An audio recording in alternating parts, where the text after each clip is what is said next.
Le 21 septembre 2006, à 4h20 du matin, la navette Atlantis touche le sol de la piste 33 du Kennedy Space Center en Floride. Elle revient sur Terre sans encombre après une mission de 13 jours en orbite destinée à livrer des segments de la superstructure de l'ISS.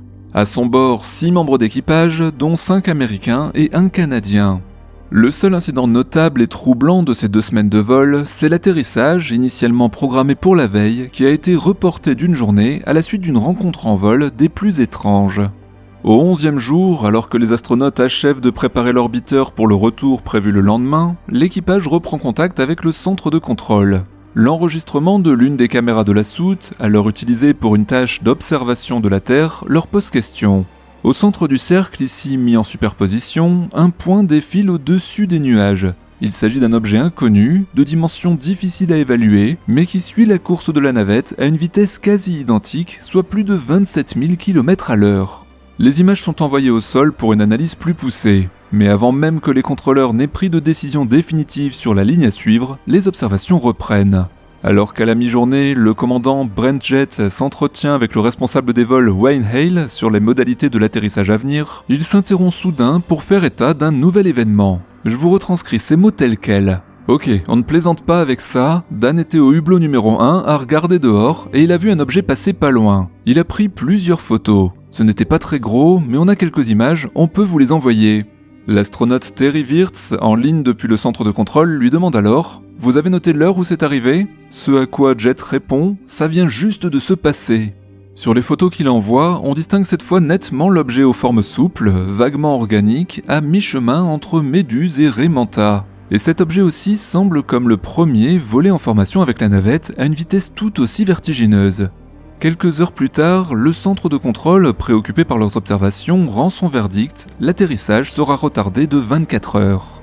Le lendemain du retour sur Terre, l'équipage est rassemblé pour une cérémonie publique. Alors qu'elle commence à raconter ce qu'elle a vu et vécu dans l'espace pendant cette mission, l'astronaute Heidemarie Stephanie Sheen Piper a soudain le regard dans le vague. Elle n'a le temps de prononcer que quelques mots avant de s'évanouir.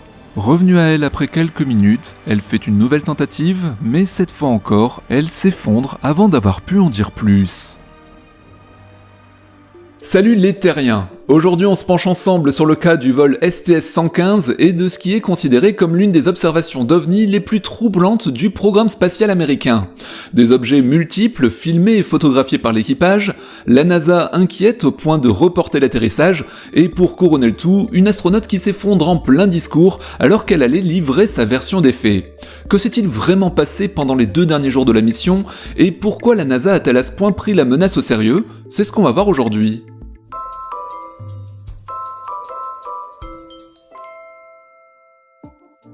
10 ans plus tôt, STS-115 aurait facilement pu passer pour une mission de routine. Son objectif n'est après tout que de livrer à la Station Spatiale Internationale des pièces structurelles non pressurisées, 2 segments de sa poutre transversale qui supportent les panneaux solaires et les radiateurs destinés à la régulation thermique, plus 2 panneaux avec leurs batteries associées. Mais depuis l'accident de Columbia, désintégré pendant sa rentrée atmosphérique 3 ans plus tôt, la NASA a compris qu'il n'existait rien de tel qu'une mission de routine. STS-115 n'est que le 3e vol depuis le drame et le premier de la navette Atlantis qui n'avait plus quitté son hangar de maintenance depuis 2002. La NASA sait que le monde a les yeux rivés sur ces navettes et c'est donc avec la plus extrême prudence que chaque étape est préparée et chaque incident analysé. À lui seul, le décollage de STS-115 est déjà une affaire qui vaut aux responsables du programme quelques sueurs froides. Le 25 août 2006, alors que la navette patiente sur son pas de tir avec un lancement programmé pour le surlendemain, un violent orage s'abat sur le centre spatial.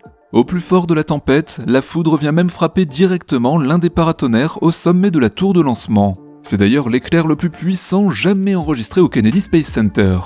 Inquiètes, les équipes au sol demandent aussitôt un retard du lancement de 24 heures, prolongé à 48 heures pour vérifier les dégâts, mais le mauvais temps revient et finalement la navette est rapatriée dans son bâtiment d'assemblage. Les dégâts sont heureusement légers, 3 réparations mineures sont effectuées et 2 nouvelles tentatives de lancement sont alors programmées les 6 et 8 septembre, mais à chaque fois, des malfonctions techniques interrompent le compte à rebours. Chaque décollage de navette est une guerre des nerfs avec des reports presque systématiques, mais il ne sera donné l'autorisation de partir que lorsque l'on sera certain que tous les voyants sont au vert.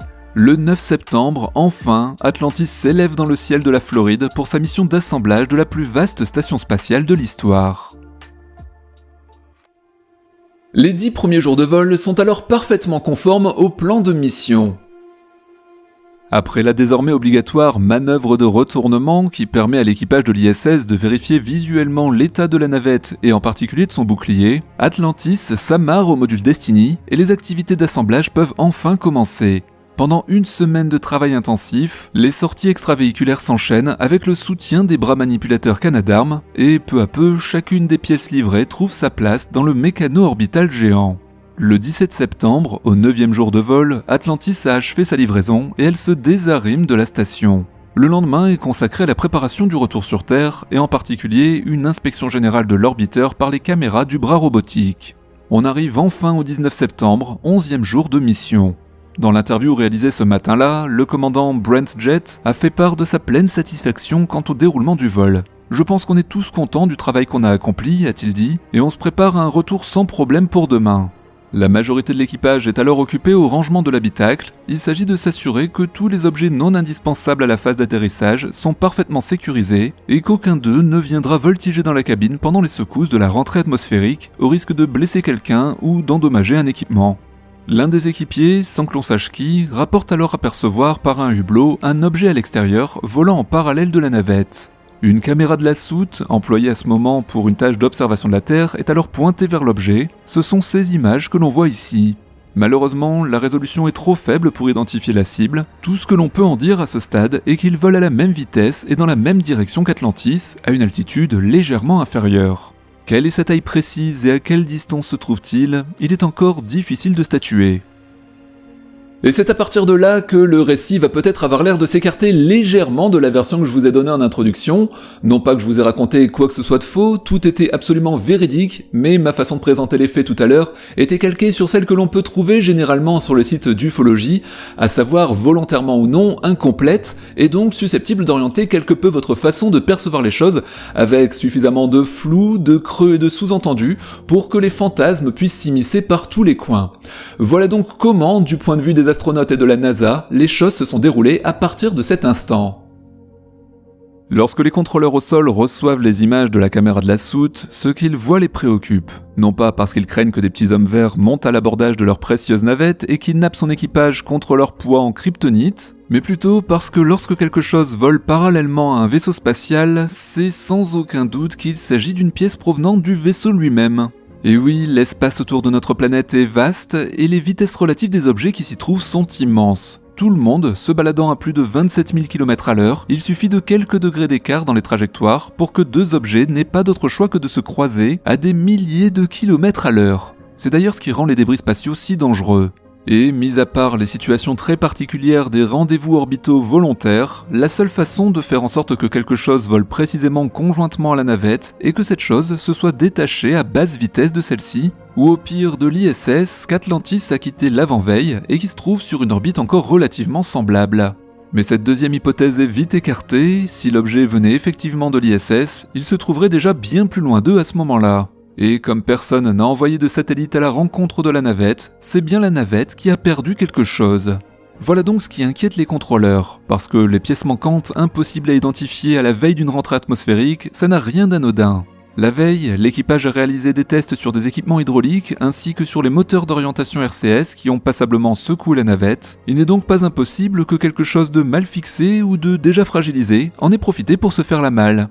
Alors pourquoi est-ce aussi inquiétant ? Eh bien peut-être faut-il rappeler que 3 ans plus tôt, ce sont les dégâts sur le bouclier thermique du Nell qui ont causé la perte de la navette Columbia et la mort de son équipage, précisément pendant cette phase de rentrée atmosphérique.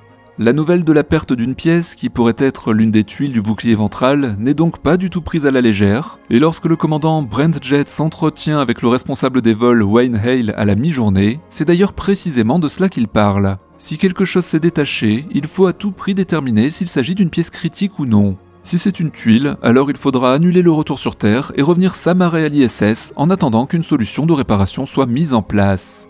À ces considérations s'ajoute aussi le fait que la météo du lendemain est mauvaise, les rafales de vent annoncées au Kennedy Space Center s'approchent des limites de sécurité. Il est donc décidé de reporter l'atterrissage de 24 heures, à la fois pour laisser passer cet épisode météo et pour donner le temps à l'équipage de réaliser à nouveau une inspection complète de la navette et de son bouclier thermique à l'aide des caméras embarquées sur le bras robotique.